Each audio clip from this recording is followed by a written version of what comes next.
live with the news where you live. 8 News at 6 starts now. Parts of the James River Park system are closed tonight due to dangerously high water levels. Experts calling the river conditions extreme. This is a live look at those levels right now from our James River camera, and you can see the water rushing there, the current picking up as more water comes through. You're watching 8 News at 6. I'm Deanna Albritton. I'm Eric Phillips. Richmond has also activated the Dock Street flood wall as a precaution. Our live team coverage tonight includes Storm Tracker 8 Chief Meteorologist John Benier. But first, reporter Sierra Krug telling us how river levels are looking out there. Sierra. Well, Eric, Deanna, yes, I'm here at Rockets Landing. Now, if you're familiar with this area, you know it's not usually underwater. It looks a lot different than it normally does. In fact, for those who are not familiar with this area, this whole space right here is covered in water, but from here to about those trash cans, it's usually a bike path. You can kind of see that bike path marker there. It's really showing how crazy high these water levels really are.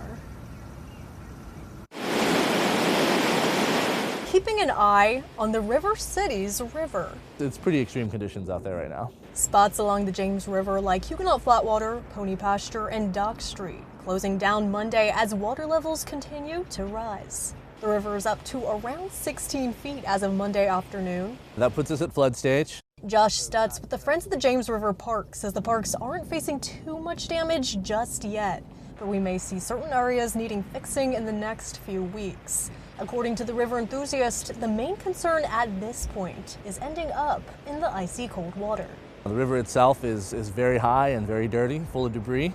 It's a beautiful thing to look at. It's cool natural phenomena, but it's pretty dangerous and it's gonna do some damage to our local park here. According to Stutz, as trees and debris get pulled into the fast-paced rapids, that can grow to thousands and thousands of pounds of force racing down the James.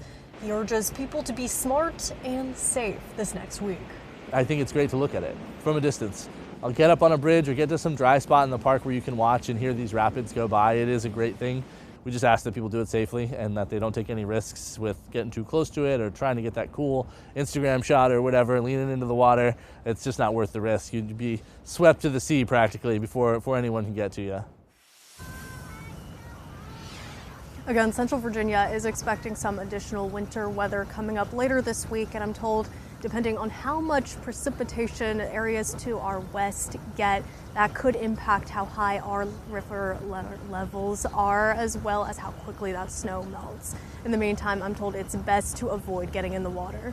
For now, live in Richmond, Sierra Krug, 8 News. All right, Sierra, thanks Sierra. Oh, okay. We both wanted to thank Sierra. I mean, she's got that gorgeous shot out there. She's showing us the river levels. Because we're extremely thankful. Exactly. Thanks, Sierra.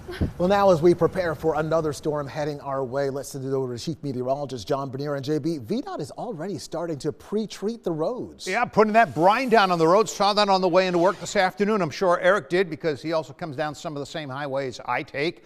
Again, James River, the focus right now because it is above flood stage. It's at 16.47 feet. It's going to head up to a crest about 17.1 feet. Again, that is moderate flooding for us here in Richmond. Not major flooding, moderate flooding over the area. We had a nice day today. Temperatures now, they are in the 40s. They are going to head down into the 20s tonight. We'll get into the lower 40s tomorrow. Real-time Viper radar, quiet now, but come Wednesday, especially in the afternoon, it's going to be busy.